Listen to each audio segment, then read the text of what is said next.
നിങ്ങൾക്കെല്ലാവർക്കും വീണ്ടും ഒരിക്കൽ കൂടി മറ്റൊരു വീഡിയോയിലേക്ക് സ്വാഗതം.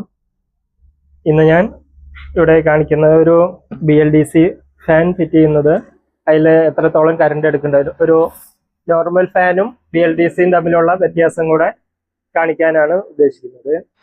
ഇത് ഹാവൽസിൻ്റെ ഒരു ഫാനാണ്. അപ്പോൾ ഈ ഫാൻ എങ്ങനെയുണ്ട്, ഇതിപ്പോൾ ഞാൻ ഓപ്പൺ ചെയ്തിട്ടില്ല. ഓപ്പൺ ചെയ്ത് നമുക്ക് ഇവിടെ ഒന്ന് ഫിറ്റ് ചെയ്ത് നോക്കാം. ഇതിൻ്റെ MRP ഇതിൽ വരുന്നത് 5320 രൂപയാണ് ഇതിൻ്റെ MRP വരുന്നത്. ഇത് വാങ്ങിയത് 3000 രൂപയ്ക്കാണ്. ഓൺലൈനിൽ ആമസോണിൽ നിന്ന് വാങ്ങിയതാണ്. ഇത് നമുക്കൊന്ന് ഓപ്പൺ ചെയ്ത് നോക്കാം എന്തൊക്കെ ഇതിൻ്റെ കൂടെ അവർ തരുന്നുണ്ട്. സാധാരണ എല്ലാ ഫാനിലും ഉള്ള ഐറ്റങ്ങളൊക്കെ തന്നെയാണ് ഇതിലും വരിക.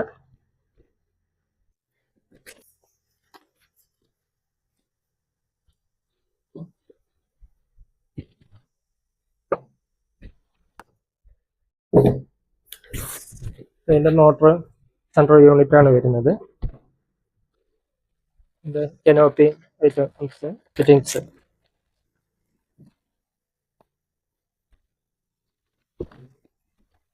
ഡൗൺ റോഡാണ് വരുന്നത്. പിന്നെ ലീഫും അതിൻ്റെ ബോൾട്ടുകളൊക്കെ ഇതിനകത്ത് ഉണ്ടാവും എന്ന് വിചാരിക്കുന്നു. ഇതിലും ഇതിനകത്ത് കാണാനില്ല.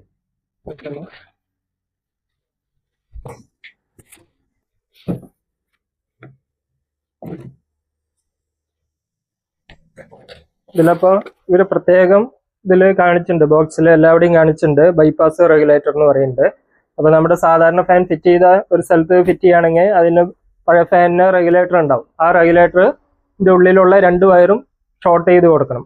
അപ്പോൾ അവിടെ റെഗുലേറ്റർ വർക്ക് ചെയ്യില്ല, റെഗുലേറ്റർ പാടില്ല. അങ്ങനത്തെ ഇതിന് റിമോട്ടിലാണിത്.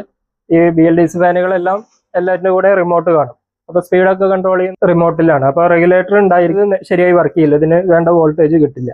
അതുകൊണ്ട് നമ്മളിപ്പോൾ പഴയ ഫിറ്റ് ചെയ്ത സ്ഥലത്ത് തന്നെ ഫിറ്റ് ചെയ്യുകയാണെങ്കിൽ യാതൊരു കാരണവശാലും റെഗുലേറ്റർ കൂടെ കൊടുക്കാതെ അത് ഷോർട്ട് ചെയ്ത് കൊടുക്കണം. അഴിച്ച് അതിൻ്റെ 2 വയറും തമ്മിൽ ജോയിന്റ് ചെയ്ത് കൊടുത്താൽ മതി, വേറെ ഒന്നും ചെയ്യാനില്ല. അതിൻ്റെ ഷാക്കിലെ ബോൾട്ട് സെറ്റുകളൊക്കെ ഇതിലുണ്ട്. അതിൻ്റെ റിമോട്ട് വളരെ ചെറിയ റിമോട്ടാണ്. ഈ റിമോട്ട് ഇത് RF ടൈപ്പാണ്, റേഡിയോ ഫ്രീക്വൻസിയാണ്. പിന്നെ ഒരു മോഡൽ വരുന്നത് IR എന്ന് പറയും, ഇൻഫ്രാറെഡ്. ആ ഇൻഫ്രാറെഡ് ആണെങ്കിൽ നമ്മൾ ഫാനിലേക്ക് ചൂണ്ടിയാൽ മാത്രമേ വർക്ക് ചെയ്യുള്ളൂ. RF എന്ന് പറഞ്ഞാൽ നമുക്ക് എവിടെ ഇരുന്ന് എങ്ങോട്ട് ഇത് പോയിന്റ് ചെയ്യേണ്ട ആവശ്യമില്ല, എങ്ങനെ പ്രസ് ചെയ്താലും വർക്ക് ചെയ്യും.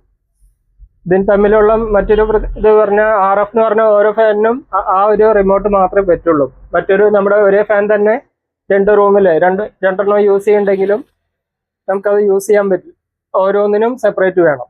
IR ആണെങ്കിൽ ഒറ്റ റിമോട്ടിൽ ഏത് ഫാനും ആ ഫാനിൻ്റെ അടുത്ത് നിന്ന് പോയിന്റ് ചെയ്താൽ മാത്രമേ ആ ഫാൻ മാത്രമേ വർക്ക് ചെയ്യുള്ളൂ. അപ്പോൾ ഒരു റിമോട്ട് കൊണ്ട് നമുക്ക് എത്ര ഫാൻ ഉണ്ടെങ്കിലും ഒരു റിമോട്ട് യൂസ് ചെയ്താൽ മതി. പക്ഷേ RF ആണെങ്കിൽ ഓരോന്നിനും സെപ്പറേറ്റ് നമ്മൾ സൂക്ഷിക്കണം എല്ലാവരിലും. പക്ഷേ അതുകൊണ്ടെന്ന് പറഞ്ഞാൽ നമുക്ക് പോയിന്റ് ചെയ്യേണ്ട അടുത്ത് വരേണ്ട കാര്യമില്ല. നമുക്ക് റൂമിൽ എവിടെ നിന്ന് വേണമെങ്കിലും കൺട്രോൾ ചെയ്യാം. കുറച്ചും കൂടി യൂസ് ചെയ്യാനൊക്കെ കുറച്ചുകൂടി നല്ലത് RF തന്നെയാണ്. ചില സമയത്ത് പോയിന്റ് ചെയ്താൽ ചിലപ്പോൾ കിട്ടാണ്ടൊക്കെ വരും. ഈ ആറ്റംബർഗിനൊക്കെ IR ആണ് കണ്ടിരിക്കുന്നത്, മറ്റുള്ള പലതും RF ആണ്. ബാക്കി നോക്കാം. ഇതതിൻ്റെ മോട്ടർ വരുന്ന ഈ മോഡലാണ് ഉദ്ദേശിച്ചത്. സാൻഡ് ഗ്രേ എന്ന് പറഞ്ഞ ഒരു കളറാണത്. ഉദ്ദേശിച്ച മാതിരിയല്ല, കുറച്ച് വ്യത്യാസമുണ്ട്. ഞാൻ ഉദ്ദേശിച്ച് ഇതിനകത്ത് പിന്നെ ഒന്നുമില്ല. ഇതിൻ്റെ വാറണ്ടി കാർഡും റിമോട്ടിൻ്റെ ബാറ്ററി ഇത്രയും മാത്രമാണ് ഇതിൻ്റെ കൂടെയുള്ളത്. നമുക്കിതൊന്ന് ഫിറ്റ് ചെയ്ത് നോക്കാം. ഇതിൽ ഫിറ്റിങ്ങും വളരെ ഈസിയാണ്. ഇതിലാകെ ഇപ്പോൾ ഒരു ന്യൂട്രൽ ബേസിനും നമ്മൾ സ്ക്രൂ പോലും ടൈറ്റ് ചെയ്യേണ്ട ആവശ്യമില്ല. 2 വയറ് തന്നെ അവർ പ്രത്യേകം കൊടുത്തിട്ടുണ്ട് വയർ. ഇപ്പോൾ നമുക്ക് വയർ പോലും സ്ക്രൂ ചെയ്യേണ്ട ആവശ്യം വരുന്നില്ല. സാധാരണ നമ്മൾ ഇതിനകത്ത് സ്ക്രൂ വെച്ച് വയർ ജോയിന്റ് ചെയ്യേണ്ടി വരാറുണ്ട്. പക്ഷേ ഇതിൽ അതും അവർ വയർ ഉൾപ്പെടെയാണ് കൊടുത്തിരിക്കുന്നത്. അപ്പോൾ നമുക്ക് ഫിറ്റിംഗ് വളരെ ഈസിയാണ്. ഇത് മോട്ടറിലേക്കുള്ള കണക്ഷനാണ്. നോർമൽ ഫാനിനാണെങ്കിൽ നമുക്ക് ഇവിടെ തുറന്നു നോക്കിയ ഒരു കപ്പാസിറ്ററൊക്കെ ഉള്ളത് കാണാം. BLDC ഫാനുകൾക്ക് കപ്പാസിറ്റർ ഉണ്ടായിരിക്കില്ല, കപ്പാസിറ്ററിൻ്റെ ആവശ്യം വരുന്നില്ല. അത് ഇതിനകത്ത് ഒരു PCB ആണ് ഈ കാണുന്നത്, പ്രിന്റഡ് സർക്യൂട്ട് ബോർഡ്. അപ്പോൾ ഈ ബോർഡ് വഴിയാണ് ഇത് കൺട്രോൾ ആകുന്നത്. അപ്പോൾ ഈ കപ്പാസിറ്ററുകളാണ് കുറച്ച് 2-3 വർഷമൊക്കെ കഴിയുമ്പോൾ കപ്പാസിറ്റർ വീക്ക് ആവും. അപ്പോൾ ഫാനിൻ്റെ സ്പീഡ് കുറയും, കപ്പാസിറ്ററിന് ഡാമേജ് കൊണ്ട് ഫാൻ ഓടാതെ വരും, അങ്ങനെയുള്ള പ്രശ്നങ്ങളൊക്കെ ഉണ്ട്. പിന്നെ അതിൻ്റെ കോയിലൊക്കെ കത്തിപ്പോകുന്നതൊക്കെ നോർമൽ ഫാനിന് വരും. പക്ഷെ ഇതിന് ഒരിക്കലും കോയിൽ കത്തിപ്പോകാൻ സാധ്യതയില്ല. കാരണം ഇതിൽ DC കറണ്ടാണ്. നമ്മൾ ഇവിടെ AC കറണ്ട് കൊടുക്കുന്നുണ്ടെങ്കിലും മോട്ടറിനകത്തേക്ക് DC കറണ്ടാണ് പോകുന്നത്. അപ്പോൾ ഹൈ വോൾട്ടേജ് ഇതൊക്കെ വരുന്നുണ്ടെങ്കിൽ ഈ ബോർഡ് മാത്രമേ കംപ്ലൈൻറ്റ് വരുള്ളൂ. ഈ ബോർഡ് ആണ് ഇതിൽ ആകെ കൂടി കംപ്ലൈൻറ്റ് വരാനുള്ളൂ. മോട്ടറിൻ്റെ വൈൻഡിങ് ഒന്നും യാതൊരു കാരണവശാലും പോകാൻ, ഇടിവെട്ടില്ല മിന്നൽ എന്തൊക്കെ ഉണ്ടെങ്കിലും ഈ കോയിൽ കത്തിപ്പോകാറില്ല. അപ്പോൾ BLDC ഫാനിൻ്റെ കോയിൽ ഒരിക്കലും സാധാരണഗതിയിൽ കോയിൽ കംപ്ലൈൻറ്റ് വരില്ല. നോർമൽ ഫാനിനാണെങ്കിൽ കോയിൽ കത്താം, കപ്പാസിറ്റർ പോകാം, അങ്ങനെ പല പ്രശ്നങ്ങൾ വരാം. ശരി, നമുക്കിതൊന്ന് ഫിറ്റ് ചെയ്യാം. ഇത്രയും സാധനങ്ങളാണ് ഈ ബോക്സിനകത്ത് ഉണ്ടാകുക. സാധാരണ എല്ലാ ഫാനുകൾക്ക് ഇങ്ങനെയൊക്കെ തന്നെയാണ് വരിക, ഇത്രയും ഐറ്റങ്ങളൊക്കെ തന്നെയാണ് ഉണ്ടാകുക.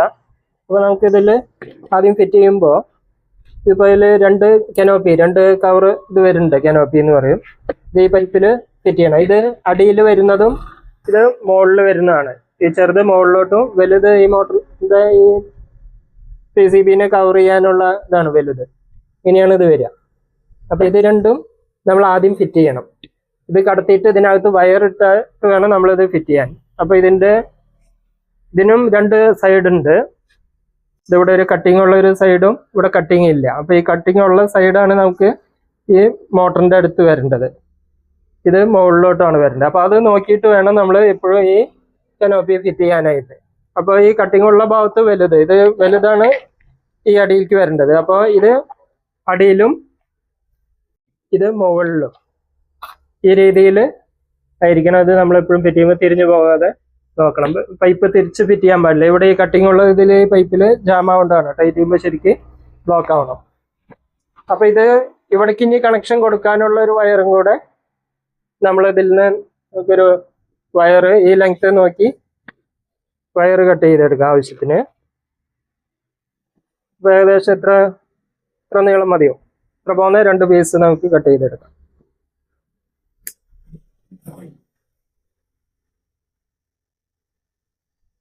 ഏകദേശം ഒരേ നീളത്തിൽ 2 ഇതെടുത്ത് ഒന്ന് സ്റ്റെപ്പ് ചെയ്യാം. നമുക്ക് സ്റ്റെപ്പിംഗ് ടൂൾ ഉപയോഗിച്ച് ഒന്ന്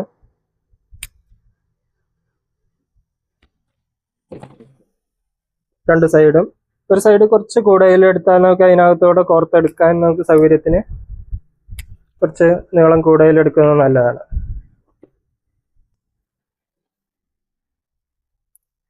ഇത് നമുക്ക് ഈ കട്ടിങ്ങിന്റെ സൈഡിൽ കൂടെ കടത്തി മുകളിലോട്ട് കൊണ്ടുപോകണം. മുകളിൽ ഇവിടെ ഒരു ഹോളുണ്ട്, ആ ഹോളിൽ കൂടെയാണ് പുറത്ത് വരേണ്ടത്. ഇവിടെയും ഇതിലേതെങ്കിലും ഒരു സൈഡിലെ ഹോളിൽ കൂടെ പുറത്ത് വരണം. അപ്പോൾ ഇത് വരുമ്പോഴും ഫിറ്റ് ചെയ്യുമ്പോഴും നമുക്ക് ഇവിടെ നോക്കണം. ഇതിൽ ഒരു സ്ക്രൂ വരുന്നുണ്ട്. ഈ സ്ക്രൂ ഇവിടെ വരുന്ന സ്ക്രൂ ആണത്. ഇതിനകത്താണ് സ്ക്രൂ ഫിറ്റിംഗ് വരിക. അപ്പോൾ ആ സ്ക്രൂവിൻ്റെ പൊസിഷനും നോക്കി ഇവിടെയാണ് ആ ഒരു വയർ കടത്താനുള്ള കട്ടിങ് ഇട്ടിരിക്കുന്നത്. ഇവിടെ സ്ക്രൂവിൻ്റെയാണ്. അപ്പോൾ വയർ ഇതിലേ എടുക്കണം. ഇതിങ്ങനെ വന്ന് ഇവിടെ ഈ സ്ക്രൂ ഇതിൽ ഫിറ്റ് ആവുന്നതാണ്. അപ്പോൾ അത് കറക്റ്റായിട്ട് സൈഡുകൾ മാറാതെയൊക്കെ നമ്മൾ ഫിറ്റ് ചെയ്തെടുക്കണം. അപ്പോൾ ഇതിലൊന്ന് കോർത്തെടുക്കാം. ഈ വയർ ഇതിനകത്തോടെ ഇട്ട് മുകളിൽ വലിച്ചാൽ മതി. ഇവിടെ വരും. അത് ഇവിടെ വരുമ്പോൾ നമുക്ക് നോസ് പ്ലെയറോ ഇവിടെ വന്നിട്ടുണ്ട്. ഇതിലെടുക്കേണ്ട കാര്യമുള്ളൂ.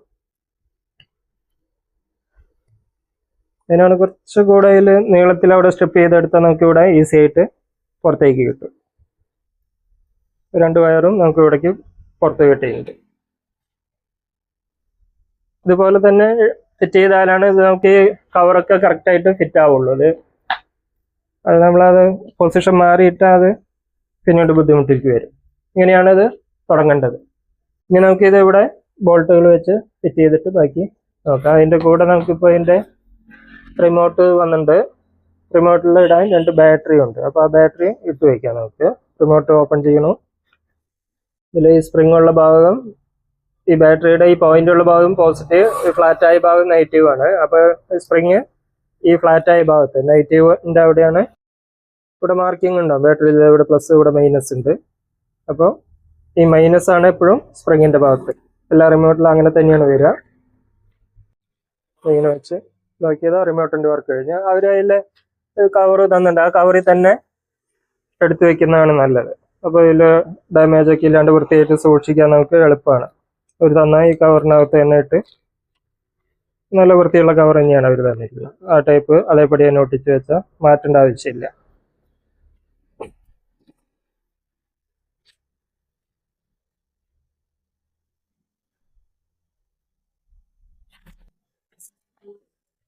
അടുത്ത നമുക്ക് ഇതില് 2 സൈസ് ബോൾട്ട് താഴെയും മുകളിലും ഫിറ്റ് ചെയ്യാനുള്ള ബോൾട്ടുകൾ. ഇത് മുകളിൽ വരുന്നതാണ്, ഹുക്കിൽ ഫിറ്റ് ചെയ്യുന്നത് ഈ ഭാഗമാണ്. ഇത് ഈ ബോൾട്ട് ഇവിടെ ഫിറ്റ് ചെയ്യുന്നതാണ്. അപ്പൊ ഇതിന്റെ പിന്നൊക്കെ നമ്മൾ ഇത് എങ്ങനെ ഫിറ്റ് ചെയ്തിട്ടുണ്ടോ അതേ പൊസിഷനിൽ തന്നെ ഓക്കെ. ഈ പിന്ന് പതുക്കെ ഒന്ന് നിവർത്താം, ചെറുതായിട്ടൊന്ന് നിവർത്തി. ഈ ബോൾട്ടുകളൊക്കെ എങ്ങനെ ഫിറ്റ് ചെയ്ത് നോക്കിയിട്ട് അതേ പൊസിഷൻ ഇതേപോലെ തന്നെ ഫിറ്റ് ചെയ്യണം. ഇത് മാറിപ്പോകുന്നത് നല്ല ലോക്ക് നട്ടാണത്. അപ്പോൾ ആദ്യം വലുത് ലോക്ക് നട്ട് ഏറ്റവും ലാസ്റ്റ് ഇടേണ്ടതാണ്. വലിയ നട്ട് ആദ്യം ഇട്ട് അതിന് ശേഷം ലോക്ക് നട്ട് ഇട്ട് ടൈറ്റ് ചെയ്യാം.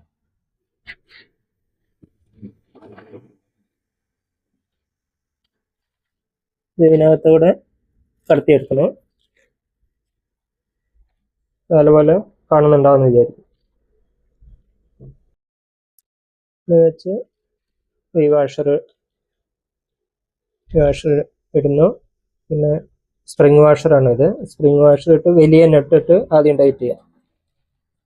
ഇത് വെച്ച് ടൈറ്റ് ചെയ്തതിന് ശേഷം നമുക്ക് ചെറുതിട്ട് ടൈറ്റ് ചെയ്യാം. ഇതൊരുവിധം മീഡിയം ലെവലിൽ ടൈറ്റ് ചെയ്യാം. ഓവർ ടൈറ്റ് ചെയ്യേണ്ട ആവശ്യമൊന്നുമില്ല. ഒരുപാട് ടൈറ്റ് ചെയ്ത ബോൾട്ടിന്റെ ത്രെഡൊക്കെ കേടുവരുത്താൻ നിൽക്കരുത്. ഇത്ര ടൈറ്റ് അതിനാവശ്യമുള്ളൂ. അതിന് മുകളിൽ ഇനി നമുക്ക് ഈ ചെക്ക് നട്ട്, ലോക്ക് നട്ട് ഉണ്ട്, ചെറിയൊരു നട്ട്. അത് രണ്ടാമത് ഇട്ടാൽ പിന്നെ യാതൊരു കാരണവശാലും അത് ലൂസായി പോവില്ല. അതും പോരാതെ പിന്നെ ഒരു സ്പ്ലിറ്റ് പിന്നും ഒരു സ്പ്ലിറ്റ് ചെയ്യാവുന്ന പിന്നും ഉണ്ട്. അപ്പൊ ഇതൊന്നും ഒരു കാരണവശാലും അഴിഞ്ഞു പോകുന്നില്ല. നമ്മൾ തീരെ ശ്രദ്ധിക്കാതെ ടൂളൊന്നും ഇല്ലാതെ ഫിറ്റ് ചെയ്യുമ്പോഴൊക്കെയാണ് ഇങ്ങനെ അഴിഞ്ഞു പോയി ഫാൻ പൊട്ടി വീണു എന്നൊക്കെ പറയുന്നത്. ഒരു ശ്രദ്ധയിൽ ശരിയായിട്ടുള്ള ടൂൾസ് ഒന്നും ഉപയോഗിക്കാതെ ചെയ്യുമ്പോഴാണ്. ഇതിപ്പോ പിന്നെ ഒന്ന് ചെറുതായിട്ട് അകത്ത് വേണ്ടു, ഇത്രേ വേണ്ടു. ഇത് ഇനി ഒരു കാരണവശാലും ഊരിപ്പോരില്ല. അപ്പൊ ഒരുപാട് വളച്ചൊന്നും വയ്ക്കേണ്ട കാര്യമൊന്നുമില്ല. അത് അഴിഞ്ഞു വരാതിരിക്കാൻ മാത്രമേ വേണ്ടൂ. ഇനി നമുക്ക് ഈ വയർ രണ്ട് ഇതിൽ ജോയിന്റ് കൊടുക്കുകയാണ് വേണ്ടത്. ഇവിടെ ഇതിപ്പോ സ്ക്രൂ അല്ലാത്തതുകൊണ്ട്, അല്ലെങ്കിൽ നമുക്ക് നേരിട്ട് ഈ വയർ ഇതിലേക്ക് കൊടുത്താൽ മതിയായിരുന്നു. ഇതിപ്പോ നമുക്ക് ഇതിൽ ജോയിന്റ് ചെയ്യണം. അപ്പൊ നമ്മുടെ സ്ട്രിപ്പർ എടുത്ത് ഒന്നുകൂടി എടുത്ത് ഒരു ക്ലിപ്പ്, നമുക്ക് നമ്മുടെ ക്ലിപ്പ് ഒന്ന് ഇട്ട് കൊടുക്കാം. അപ്പൊ അതുകൊണ്ട് ഇതിലൊന്നും ചെയ്യണ്ട. ഇത് നമുക്ക്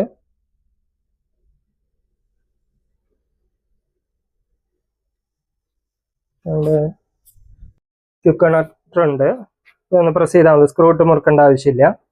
അപ്പോൾ ക്വിക്ക് കണക്ടർ വെച്ച് നമുക്കിത് ഫിറ്റ് ചെയ്യാം. ഇപ്പം ഇത്രയേ ആവശ്യമുള്ളൂ. അതുപോലെ ഈ സൈഡും.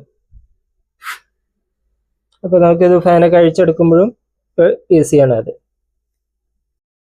അതുള്ളത് കട്ട് ചെയ്തെടുക്കാം, ആവശ്യത്തിനുള്ള നീളം മതി.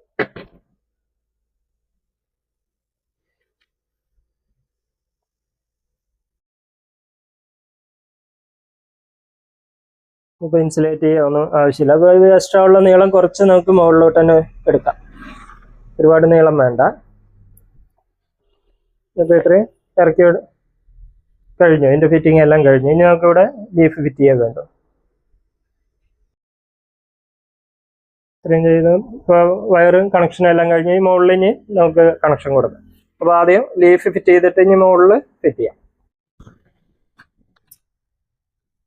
ഇതിങ്ങനെ വലിയ അത്യാവശ്യം വലിപ്പമുള്ള സ്ക്രൂ ഡ്രൈവർ ഒരു വിധം നല്ല രീതിയിൽ എല്ലാ സ്ക്രൂവും ടൈറ്റ് ചെയ്യാം. എല്ലാം ഒരേ അളവിൽ തന്നെ ടൈറ്റ് ചെയ്യാം. തീരെ ലൂസ് ആവരുത്, ലീഫ് ചിലപ്പോൾ ഇളകാൻ സാധ്യതയുണ്ട്. ഓവറായിട്ട് ടൈറ്റ് ചെയ്യേണ്ട കാര്യമൊന്നുമില്ല. അടിച്ച് ടൈറ്റ് ചെയ്തൊന്നും ചെയ്യേണ്ട ആവശ്യമില്ല. നമുക്ക് പിന്നീട് അഴിക്കാൻ ബുദ്ധിമുട്ടാവും, പിന്നെ അതിൻ്റെ ത്രെഡൊക്കെ ഡാമേജ് വരും. അപ്പോൾ ലീഫ് എല്ലാം ഫിറ്റ് ചെയ്ത് കഴിഞ്ഞാൽ പിന്നെ നമുക്ക് ഇതിനകത്ത് ഇത് കവറ് ഇറക്കി വയ്ക്കാം. ഇതിപ്പോൾ എവിടെയും ടച്ച് ചെയ്യണമൊന്നുമില്ല, കറക്കി നോക്കിയാൽ അറിയാം. ഇനി നമുക്ക് ഇവിടെ മുകളിൽ ഹുക്കിൽ ഇവിടെയാണ് ഫിറ്റ് ചെയ്യാൻ ഉദ്ദേശിക്കുന്നത്. അപ്പോൾ ആ ഹുക്കിൽ നമുക്ക് ഈ ബ്രാക്കറ്റ് അതിലാണ് ആദ്യം ഫിറ്റ് ചെയ്യേണ്ടത്. അതിന് ശേഷമാണ് നമുക്ക് ഈ നെട്ടൊക്കെ, ഇതിപ്പോൾ താഴെ ഫിറ്റ് ചെയ്ത പോലെ തന്നെയാണ്. ഒരു ലോക്ക് നെട്ടും നോർമൽ നട്ട്, ഒരു സ്പ്രിംഗ് വാഷർ, ഇത് എല്ലാം ഫിറ്റിംഗ് ഒന്ന് തന്നെയാണ്. അപ്പോൾ ഇത് ആദ്യം മുകളിലെ ഹുക്കിൽ ഫിറ്റ് ചെയ്തിട്ട് പിന്നെ നമുക്ക് ഈ ഫാൻ ഇവിടെയും കുറച്ച് ലൂസ് ചെയ്ത് വെക്കണം. ഇത് ഇതിനകത്തേക്ക് കടത്തി ബോൾട്ട് ഇടുകയാണ്. ഇതാണ് നമുക്ക് ഫിറ്റ് ചെയ്യാൻ ഏറ്റവും എളുപ്പമുള്ള മാർഗം. അല്ലാതെ ഇവിടെ അഴിക്കേണ്ട ആവശ്യമില്ല. ഈ റബ്ബർ ബുഷുള്ള ഭാഗം നമ്മൾ അഴിക്കേണ്ട, അത് പിന്നെ മുകളിൽ ഹുക്കിൽ പിടിപ്പിക്കാൻ പറ്റും. അപ്പോൾ ഇങ്ങനെ തന്നെ കടത്തി ഹുക്കിനകത്തേക്ക് ഇപ്പോൾ ഇതുപോലെ അങ്ങനെ കടത്തി ഇങ്ങനെ ഇട്ട് വെച്ചാൽ നമുക്ക് പിന്നെ ഇവിടെ ഫാന് ഈ ഒരു ബോൾട്ട് ഇട്ട് ഫിറ്റ് ചെയ്യാൻ ഈസി ആയിരിക്കും. അപ്പോൾ നമുക്ക് ഇത് ആദ്യം ഹുക്കിലിടാം. ഫിറ്റ് ചെയ്തതിന് ശേഷം നമുക്ക് ഈ ഫാൻ എടുത്ത് അതിൽ ബോൾട്ട് ചെയ്യാനുണ്ട്. അപ്പോൾ ഫിറ്റ് ചെയ്യുന്നതിന് മുമ്പ് എല്ലാം കൺഫേം ചെയ്യണം. എല്ലാ ഭാഗങ്ങളും നമ്മളെല്ലാം ശരിക്കും ടൈറ്റ് ചെയ്തിട്ടില്ലേ, ഇവിടെ ഒരു ലോക്ക് സ്ക്രൂ അഡീഷണൽ ഒരു സ്ക്രൂവും കൂടെ തന്നിട്ട് ആ സ്ക്രൂ ഒക്കെ ഇട്ടിട്ടില്ലേ, എല്ലാം ഉറപ്പിച്ച് വയർ കണക്ഷനൊക്കെ ഓക്കെ ആണോ, ലീഫുകളെല്ലാം എല്ലാ ഫിറ്റിംഗ് ഓക്കെ ആണെന്ന് ഉറപ്പ് വരുത്തി കഴിഞ്ഞാൽ നമുക്ക് ഈ കവർ താഴ്ത്തി വയ്ക്കാം. ഇനി നമുക്ക് തുറക്കേണ്ട ആവശ്യമില്ല. അപ്പോൾ ഒന്ന് നോക്കണം, അത് ടച്ച് ചെയ്യേ എന്തെങ്കിലും സൈഡിൽ അടിയിൽ മോട്ടറിൽ ടച്ച് ചെയ്യണം, ഈ കവർ ടച്ച് ചെയ്യുന്നുണ്ടെങ്കിൽ ഒരു സൗണ്ട് വരും. അപ്പോൾ അതൊക്കെ ഒഴിവാക്കാൻ ആവശ്യത്തിന് ചെറിയൊരു സ്പേസ് അതിൽ വിടുമ്പോൾ അതിനകത്തേക്ക് എയർ കിട്ടുന്നതാണ്, വെന്റിലേഷന് എയറും കിട്ടേണ്ടതാണ്. അപ്പോൾ ആ ഒരു ഇത് മിനിമം ഗ്യാപ്പ് ഇട്ട് വെച്ചിട്ട് അടിയിൽ ടച്ച് ആവാത്ത രീതിയിൽ വെച്ചാൽ ഇത് ഓക്കെ ആയി. ഇനി നമുക്കത് മുകളിൽ ഫിറ്റ് ചെയ്ത്, അപ്പോൾ മുകളിൽ ഫിറ്റ് ചെയ്യാൻ നമുക്ക് ഇപ്പോൾ ഒരു ലാഡർ ഉപയോഗിച്ചിട്ടുണ്ട്. ഇതുപോലെ ലാഡർ ഉണ്ടെങ്കിൽ നമുക്ക് വീടുകളിലൊക്കെ ഒരുപാട് ഉപകാരമാണ്. പല ആവശ്യങ്ങൾക്ക് നമുക്ക് ഫാൻ ക്ലീൻ ചെയ്യാൻ മാത്രമല്ല, വീട്ടിലൊക്കെ ക്ലീനിങ് അതൊക്കെ ചെയ്യുമ്പോൾ പലരും കസേര മുകളിലൊക്കെ കയറിയിട്ട് താഴെ വീണ് പരിക്ക് പറ്റുന്നതൊക്കെ ഇതാകുമ്പോൾ ആരും പിടിക്കേണ്ട ആവശ്യമില്ല. നമുക്ക് ഒരാൾ ഒറ്റയ്ക്ക് തന്നെ കയറി ജോലിയും ചെയ്യാൻ പറ്റും. ധൈര്യമായിട്ട് മറിഞ്ഞ് വീഴുന്നുള്ള പേടിക്കേണ്ട ആവശ്യം. ഇതൊന്നും ഒരുപാട് ധൈര്യമൊന്നും ഇല്ല. കമ്പനിയാണ്, അത് കേടും വരില്ല, വീട്ടിൽ ഇതൊക്കെ ഉള്ളതാണ്. ഇതിനൊക്കെ ഒരു 2500 3000 ആ റേറ്റിനൊക്കെ ഇത് കിട്ടുന്നത് 7 അടി റേറ്റുള്ളതാണ്. നമുക്ക് ഇത്രയും ആവശ്യമില്ലെങ്കിൽ ഇതിൻ്റെ ഒരു 6 അടി 5 അടിയിലേക്ക് ആണെങ്കിൽ നമുക്ക് വീട്ടിലെ ക്ലീനിങ് കാര്യങ്ങൾക്കൊക്കെ വളരെ എളുപ്പമാണ്. ഇതുപോലെ അപ്പോൾ പിന്നെ വീഴുന്നുള്ള പേടിക്കേണ്ട ആവശ്യമില്ല. ടൈപ്പ് ആണെങ്കിലും സ്ത്രീകൾക്കൊക്കെ ആണെങ്കിലും ധൈര്യമായിട്ട് കയറുമ്പോൾ ജോലിയൊക്കെ കിട്ടുക. നമുക്കിതൊന്നും അതിൽ ഫിറ്റ് ചെയ്യും.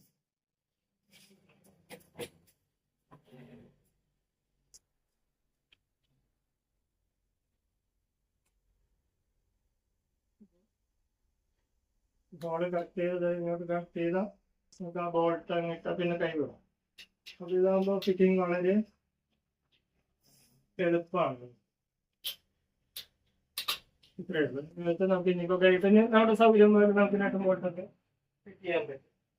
അപ്പോൾ ഫസ്റ്റ് നമ്മൾ ഈ വാഷറാണ് എടുക്കുന്നത്, സ്പ്രിംഗ് വാഷർ. ഞാൻ അതിൻ്റെ വലിപ്പം കൂടിയ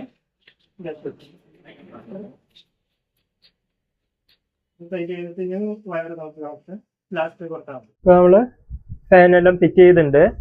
ഫിറ്റ് ചെയ്തിട്ട് വയർ നമ്മൾ താഴോട്ട് ഇങ്ങനെ എടുത്തിരിക്കുന്ന നമുക്ക് ഇതൊന്ന് പവറൊക്കെ ഒന്ന് ടെസ്റ്റ് ചെയ്യാൻ വേണ്ടിയാണ്.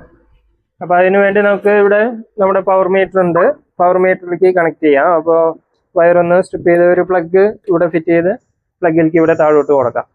അപ്പോൾ അതിന് വേണ്ടി നമ്മളൊരു വയർ സ്ട്രിപ്പ്, ഓട്ടോമാറ്റിക് സ്ട്രിപ്പർ, ഇതിപ്പോൾ ഒരെണ്ണം പുതിയത് മുമ്പത്തെ ഒന്ന് മാറ്റി വേറെ വാങ്ങിയാണ്, മറ്റേ കംപ്ലൈൻ്റ് ആയിട്ടല്ല, എന്നാലും ഒരെണ്ണം പുതിയ മോഡൽ ഒരെണ്ണം വാങ്ങിയെന്ന് മാത്രം, സെയിം തന്നെയാണ്. അപ്പോൾ ഇതിൻ്റെ മെച്ചം എന്ന് പറഞ്ഞാൽ നമുക്ക് ഇങ്ങനത്തെ കേബിൾ 2 3 കോറുള്ള കേബിളാണെങ്കിലും നമുക്ക് ഒരുമിച്ച് സ്ട്രിപ്പ് ചെയ്യാൻ പറ്റും. ഇതിപ്പോൾ ഈ 2 വയറും നമുക്ക് ഇങ്ങനെ വെച്ചാൽ ഒരുമിച്ച്, ഇതിപ്പോൾ 2 വയറും ഒന്നിച്ച് സ്ട്രിപ്പായി. അതേപോലെ ഇതും ഇങ്ങനത്തെ കേബിളുകളൊക്കെ സ്ട്രിപ്പ് ചെയ്യാൻ വളരെ ഈസിയാണിത്. നമ്മൾ നൈഫ് കൊണ്ടൊക്കെ ആണെങ്കിൽ ഒരുപാട് ബുദ്ധിമുട്ട്, ഉള്ളിൽ വയർ ചിലപ്പോൾ കട്ടായി പോകും, അതൊന്നും ഇതിൽ വരില്ലേ. അത് കണ്ടില്ലേ, 2 വയറും ഒന്നിച്ച് സ്ട്രിപ്പ് ചെയ്തു. ഇനി നമ്മുടെ ക്വിക്ക് കണക്ടർ ഉപയോഗിച്ച് നമുക്ക് ഇതിനെ ഒന്ന് ജോയിൻ ചെയ്യാം. ഒന്ന് തിരിച്ചു കൊടുത്താൽ അപ്പോൾ നമുക്ക് ടൈപ്പ് ഒട്ടിക്കുകയോ സ്ക്രൂ ചെയ്യുകയോ ഒന്നും ചെയ്യേണ്ട ആവശ്യമില്ല. വെറുതെ ഒന്ന് പ്രസ് ചെയ്യുന്നു, അകത്തേക്ക് കയറ്റി വിടുക മാത്രമേ വേണ്ടൂ. വളരെ ഈസി ആയിട്ട് നമുക്ക് കണക്ട് ചെയ്യാൻ പറ്റും.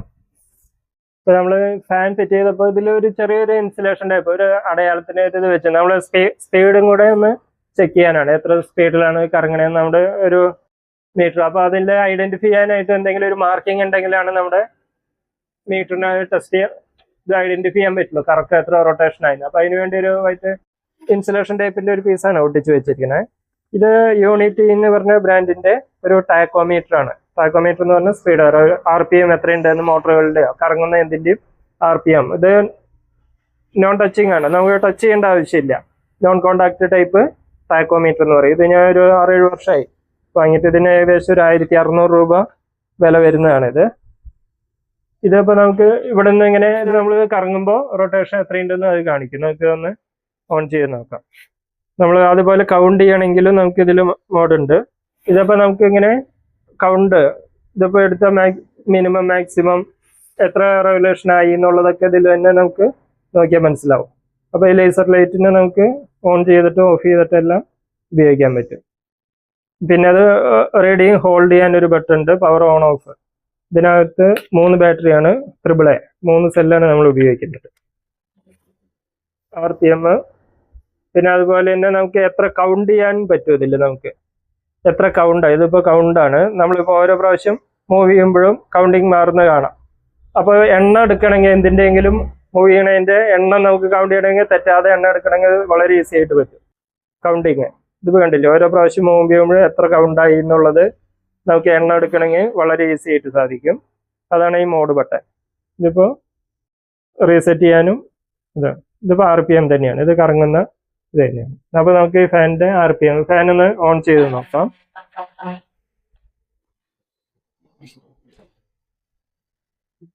ഫാന് ഓൺ ആയിട്ടുണ്ട്.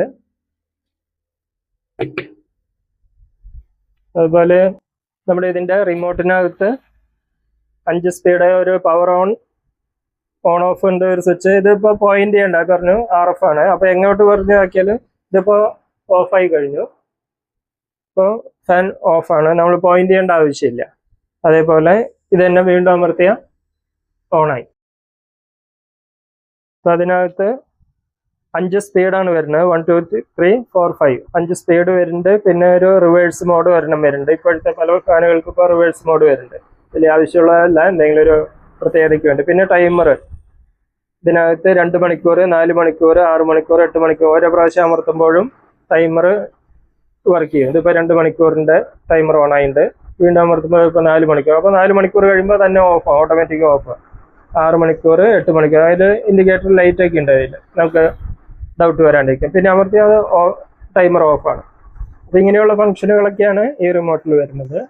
അപ്പോൾ ഇതിൻ്റെ ഇപ്പോൾ നമ്മളിപ്പോൾ ഫുൾ സ്പീഡിലാണ് ഇടുന്നത്. ഇതിപ്പോൾ 5ലാണ്. 5ൽ വർക്ക് ചെയ്യുമ്പോൾ എത്ര കറണ്ട് എടുക്കുന്നുണ്ടെന്ന് നമുക്കൊന്ന് നോക്കാം. ഇതിപ്പോൾ മാക്സിമം 32.8 വാട്ട്സ് കറണ്ടാണ്.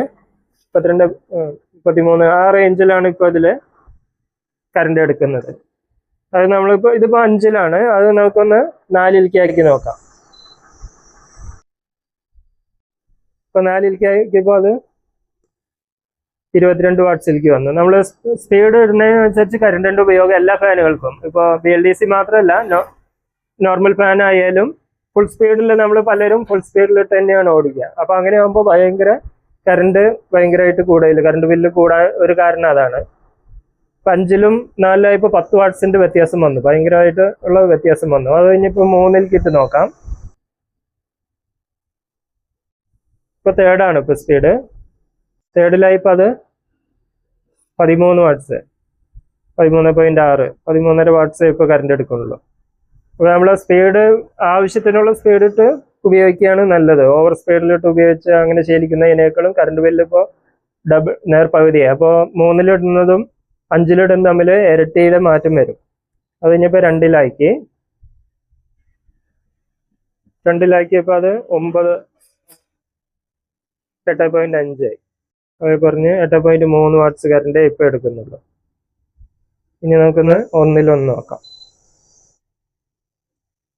ഇതാണ് ഫസ്റ്റ് മോഡ്.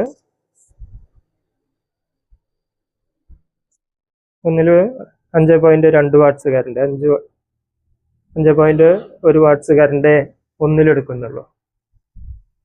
അപ്പോൾ ഫാനിൻ്റെ ആവശ്യത്തിന് മാത്രം എപ്പോഴും ഫുൾ സ്പീഡിലിട്ട് ശീലിക്കുന്നത് നല്ലതല്ല. നമുക്കത് ഒരുപാട് കറണ്ട് ബില്ല് ഒരുപാട് കൂട്ടിക്കളയും. നോർമൽ ഫാനിലും ഇതേപോലെ തന്നെയാണ്. നോർമലിൽ പിന്നെ റെഗുലേറ്റർ പഴയ ടൈപ്പ് ആണെങ്കിൽ കറണ്ട് സ്പീഡ് കുറച്ചാലും കറണ്ട് കുറയൊന്നുമില്ല, ബാക്കി ഹീറ്റായിട്ട് വേസ്റ്റ് ആയി പോകും. അപ്പോൾ നമുക്ക് ഇതിൻ്റെ RPM ഒന്ന് ടെസ്റ്റ് ചെയ്ത് നോക്കാം. നമുക്ക് ഇപ്പോൾ ലേസർ ഓൺ ആയിട്ടുണ്ട്. ഇതിപ്പോൾ ഫസ്റ്റ് മോഡിൽ നമുക്ക് എത്രയുണ്ടെന്ന് നോക്കാം. ഇത് ഹോൾഡ് ചെയ്യാൻ പറ്റും നമുക്ക്.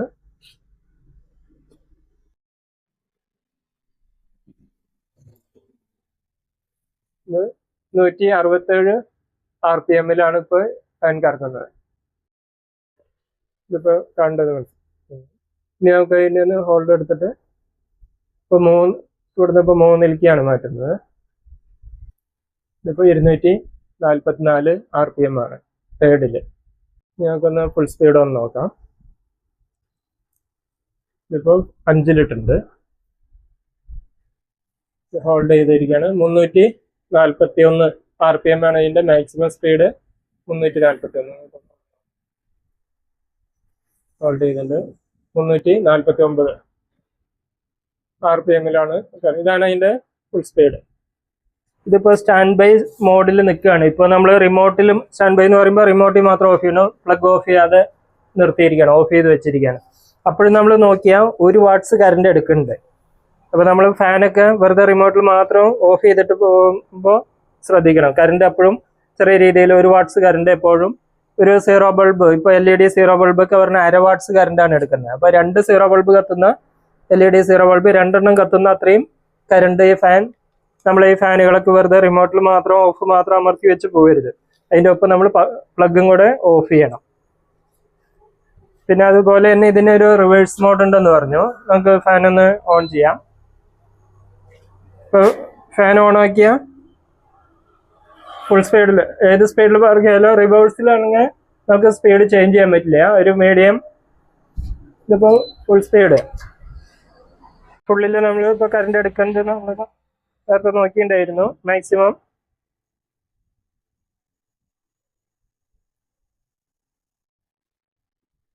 33 വാട്ട്സ്. ഇത് 33 വാട്ട്സിലാണ് ഇത് വർക്ക് ചെയ്യുന്നത് മാക്സിമം. പിന്നെ അതിൽ കുറയുന്നതനുസരിച്ച് ഒരുപാട് മാറ്റം വരുന്നത്. ഇനി നമുക്കൊന്ന് റിവേഴ്സ് മോഡ് ഇടാം. ഇതാണ് അതിൻ്റെ റിവേഴ്സ് ബട്ടൺ. ഇതിപ്പോൾ റിവേഴ്സ് ഇട്ടുണ്ട്. അപ്പോൾ ഫുൾ സ്പീഡിലോടെ നിൽക്കുന്ന ഒരു മീഡിയം സ്പീഡിലാണ് റിവേഴ്സ് മോഡ്. പിന്നെ അതിൽ സ്പീഡ് ചേഞ്ച് ചെയ്യാനൊന്നും പറ്റില്ല.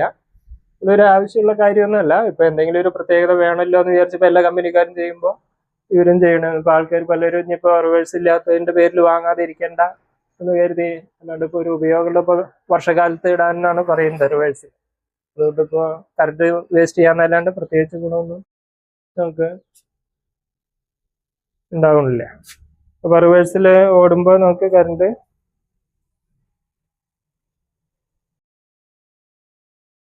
3.2 വാട്ട്സ് 3 വാട്ട്സ് കറണ്ടാണ്. 3 വാട്ട്സ് തന്നെയാണ് എടുക്കുന്നത്. കുറച്ചും കൂടി കുറയുന്നുണ്ട്. 2.7 വാട്ട്സ്. അപ്പോൾ ഇതിൽ നമ്മളിപ്പോൾ സ്പീഡ് എങ്ങനെ മാറ്റിയാലും കണ്ടില്ല, ഡബിൾ ബസർ 2 പ്രാവശ്യം അടിക്കണം. അതായത് സ്പീഡ് വേരി ചെയ്യാൻ പറ്റില്ല. ഇത് തന്നെയാണ് അതിൻ്റെ സ്പീഡ്. ഈ സ്പീഡ് തന്നെ സ്ലോ സ്പീഡിൽ ഇങ്ങനെ പതുക്കെ ബാക്കിലേക്ക് താഴെ നേർ മുകളിലേക്ക് എടുക്കുന്നൊക്കെയാണ് പറയുന്നത്. എന്താണ് അതിൻ്റെ കാര്യം? അതുകൊണ്ട് പ്രത്യേകിച്ച് എന്തെങ്കിലും കാര്യം ഉണ്ടെന്നൊന്നും പറയാൻ പറ്റില്ല. 3 വാട്ട്സ് കറണ്ട് അത് എടുക്കുന്നുണ്ട്. വെറുതെ ഷോയ്ക്ക് വേണമെങ്കിൽ ഇടാമെന്ന് മാത്രം. അങ്ങനെയൊക്കെ സ്ലോവിൽ ഇങ്ങനെ കറങ്ങുക. അപ്പോൾ റിവേഴ്സ് മാറ്റി അത് നോർമൽ മോഡിലേക്ക് തന്നെ വീണ്ടും ഒന്നുകൂടി റിവേഴ്സ് നിർത്തുമ്പോൾ നോർമൽ മോഡിലേക്ക് വരും. എഞ്ചിൻ്റെ RPM ഒക്കെ സെറ്റ് ചെയ്യാൻ പറ്റും. അതുപോലെ ഫാനൊക്കെ സെറ്റ് ചെയ്താൽ അതിൻ്റെ സ്പീഡ് കറക്റ്റ് ആണോ, ഇങ്ങനെയുള്ള കാര്യങ്ങളൊക്കെ നോക്കാൻ പറ്റും. അതുപോലെ യൂണിറ്റിയുടെ തന്നെ മറ്റൊരു ഇൻസ്ട്രുമെൻ്റാണ് light meter, mini light meter എന്ന് പറഞ്ഞിട്ട്. ഇത് നമ്മൾ പ്രകാശത്തിൻ്റെ തീക്ഷ്ണത അളക്കാനാണ്. നമ്മുടെ ലൈറ്റുകൾ, ബൾബുകൾ, വണ്ടിയുടെ ഹെഡ്ലൈറ്റിൻ്റെ ബൾബുകളായാലും പവറൊക്കെ ടെസ്റ്റ് ചെയ്യാം. അതുപോലെ നമ്മൾ ഇപ്പോൾ LED ബൾബുകളൊക്കെ വാങ്ങുകയാണെങ്കിൽ തന്നെയും നമുക്ക് ഇതിൻ്റെയൊക്കെ പവർ എങ്ങനെയുണ്ട്, ബ്രൈറ്റ്നെസ് എത്രയുണ്ട്, ടോർച്ചുകളുടെ ബ്രൈറ്റ്നെസ്, ഇങ്ങനെയുള്ള കാര്യങ്ങളൊക്കെ ഇത് നോക്കാം. ഇതിൽ പവർ ഓൺ ഓഫ് ഇതിൽ ഒരു 3 സെല്ല് തന്നെയാണ് ഇതിൽ ഉപയോഗിക്കുന്നത്. ട്രിപ്പിൾ സെല്ല് 3 വെച്ചിട്ടാണ് ഇത് വർക്ക് ചെയ്യുന്നത്. ഇതിന് ഏകദേശം ഒരു 1700 രൂപയാണ് വില. ഞാനൊരു 2-3 വർഷമായി ഇത് വാങ്ങിയിട്ട് അധികം യൂസ് ഒന്നും അത്ര ചെയ്യുന്നതല്ല. ഇത് ഒരു 7 വർഷമൊക്കെയായി, ഒരു 1600 രൂപ. ഇതൊരു 7 വർഷമായിട്ട് ഇത് നല്ലപോലെ യൂസ് ഉള്ളതാണ് ഈ ടാക്കോമീറ്റർ. നമുക്ക് ഫാനുകളൊക്കെ സർവീസ് ചെയ്യുമ്പോഴൊക്കെ RPM സ്പീഡൊക്കെ കറക്റ്റ് ആണോ എന്നൊക്കെ ചെക്ക് ചെയ്യാൻ നമുക്ക് വളരെ യൂസ്ഫുള്ളാണ്. ഇത് പിന്നെ ഒരു ഷോയ്ക്ക് വാങ്ങിയത് തന്നെയാണ്. അത്യാവശ്യം ചിലപ്പോൾ ഇതുപോലെ ലൈറ്റായിട്ട് ബന്ധപ്പെട്ട് വർക്ക് ചെയ്യണവർക്ക് ഉപയോഗിക്കും, വണ്ടികളുടെ ഹെഡ്ലൈറ്റ് ഒക്കെ ടെസ്റ്റ് ചെയ്യാനൊക്കെ. അപ്പോൾ ഇത് ഓൺ ബട്ടൺ ഉണ്ട്. ഇതിപ്പോൾ ഇപ്പോഴത്തെ ലൈറ്റിൻ്റെ ഫ്ലെക്സ് എത്രയാണ് എന്നാണ് ഇപ്പോൾ കാണിച്ചുകൊണ്ടിരിക്കുന്നത്. ഇപ്പോൾ 2500-2800 ലക്സ്.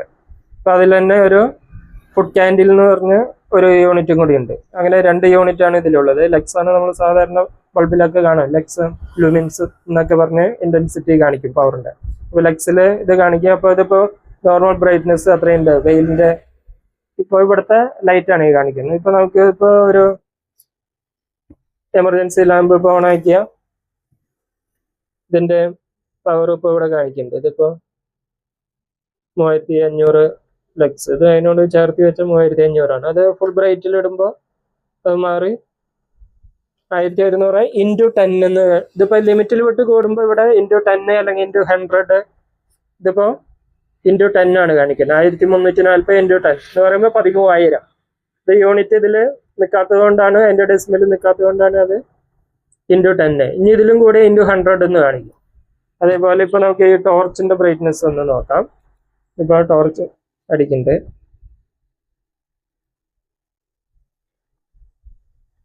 പിന്നില്ലേ ഇതിപ്പോ ഓവർ ലിമിറ്റ് ആണ്. ഇൻറ്റു 100 അത്രയും പവർ ആണ്. ബ്രൈറ്റ് ടോർച്ച് ഫുൾ ബ്രൈറ്റ് ആയതുകൊണ്ടാണ് അത്. അപ്പൊ ഇത് ഇൻറ്റു 100 ഇല്ലേ. അപ്പൊ അങ്ങനെ ലൈറ്റ് ബൾബുകളൊക്കെ ടെസ്റ്റ് ചെയ്യാനൊക്കെ നമുക്ക് ലൈറ്റിന്റെ പവർ ടെസ്റ്റ് ചെയ്യാനായിട്ട് മിനി ലൈറ്റ് മീറ്റർ എന്ന് പറഞ്ഞാൽ ഇതിങ്ങനെ ആവശ്യമുള്ളവർക്ക് ഇങ്ങനെ ഒരു ടൂൾ ഉണ്ടെന്ന് കാണിച്ചെന്ന് മാത്രം. അത് യൂണിറ്റി തന്നെയാണ്. ഇത് രണ്ടും ഒരേ ബ്രാൻഡിന്റെ തന്നെയാണ്. എല്ലാം നല്ല ക്വാളിറ്റികളാണ്. ഇതൊക്കെ ചൈന മേക്കാണ്. ചൈന ബാങ്കോട്ട് എന്ന് പറഞ്ഞ സൈറ്റിൽ നിന്നാണ് നമ്മൾ ഇമ്പോർട്ട് ചെയ്യുന്നതാണ്. ഇതൊക്കെ ഇവിടെ അങ്ങനെ ഇപ്പൊ കിട്ടുന്നുണ്ടായിരിക്കും. ഇതിപ്പോ നമ്മുടെ ഒരു സ്റ്റോർ റൂമാണ്. ഈ സ്റ്റോർ റൂമിൽ ഒരു ഫാൻ BLDC അല്ല, നോർമൽ ഫാൻ ഒരെണ്ണം ഫിറ്റ് ചെയ്തിട്ടുണ്ട്. അപ്പൊ അതിൽ നിന്ന് നമുക്ക് കണക്ഷൻ എടുത്ത് നമുക്ക് മീറ്ററിലേക്ക് കണക്ട് ചെയ്തിട്ടുണ്ട്. നമുക്ക് എത്ര പവർ എടുക്കേണ്ടതെന്ന് മീറ്ററിലൊന്ന് നമുക്കൊന്ന് ചെക്ക് ചെയ്ത് നോക്കാം. ഇതിപ്പോൾ നമ്മുടെ പവർ മീറ്ററോടെ കണക്ട് ചെയ്തിട്ടുണ്ട്. നമുക്ക് ഫാൻ അവിടെ കാണുന്നുണ്ടെന്ന് വിചാരിക്കണം. ഫാൻ ഓൺ ചെയ്യാം. ഇവിടെ ഓൺ ചെയ്തിട്ടുണ്ട്.